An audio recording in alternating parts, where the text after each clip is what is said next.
Hi, and welcome to Stamp with Jini. Today I'm going to share with you how I made this cute little Be My Valentine treat that holds a Merci chocolate. This treat is quick and easy, and you can whip a bunch in just a few minutes with the coordinating punch and stamp set. In addition, I'm going to show you a quick little tip for using the Bee Builder punch and stamping the wings and antennae at one time. So let me set this aside and I'll show you how I got started. I'm going to start with the stamping for this project, but before I do, I'm going to show you a quick tip for stamping your images that go with the punch all at one time.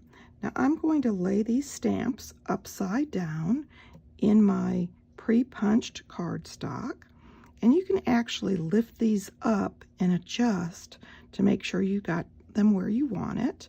And then I'm going to carefully set that down and set my block right on the top. And that should give me my punch exactly where I want it to go. So there we go. I've got my stamps ready and I'm going to begin stamping. I'm going to bring in my daffodil paper and ink up my bee's body. And then I'm going to bring in the wings and the little antennae and stamp those. Now I want to stamp them in the same orientation as the punch. So there we go. I'm going to bring in my punch next, line this up.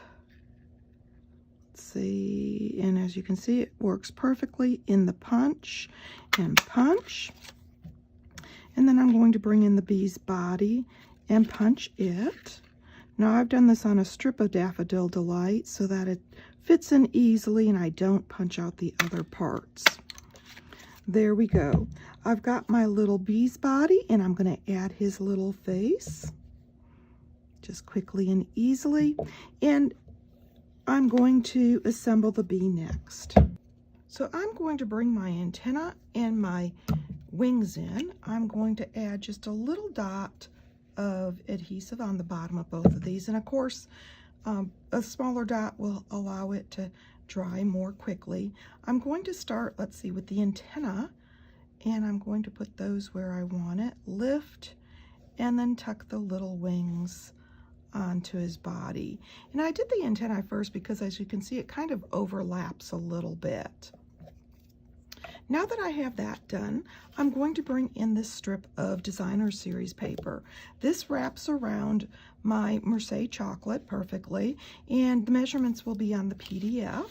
So I'm going to add a little bit of our tear and tape here along the one edge. I don't want to put it on both edges because I really don't want that tear and tape against the chocolate. And I'm going to peel off that backing. Start on my chocolate, and I like to tuck this loose end in so that when I wrap the Designer Series paper around it, I'm not pushing that off. And I'm simply going to take my fingers and wrap, lining up the edges before I adhere down. There we go. I'm going to use my fingers now and just kind of fold in those edges, and I've got this lovely little wrapped chocolate. Next, I'm going to take my little bee and adhere it to the front like so. So I can just add a little bit of adhesive here and add my bee right in the center and slide it up even if I want to a little bit. So there you go, a cute little chocolate treat using the Be My Valentine stamp set and the coordinating punch. I think this little treat will bring a smile to anyone's face. And of course, if you'd like any of these products, feel free to stop by my online store. You can get there from my blog, Stamp with Jini. Thanks for joining me.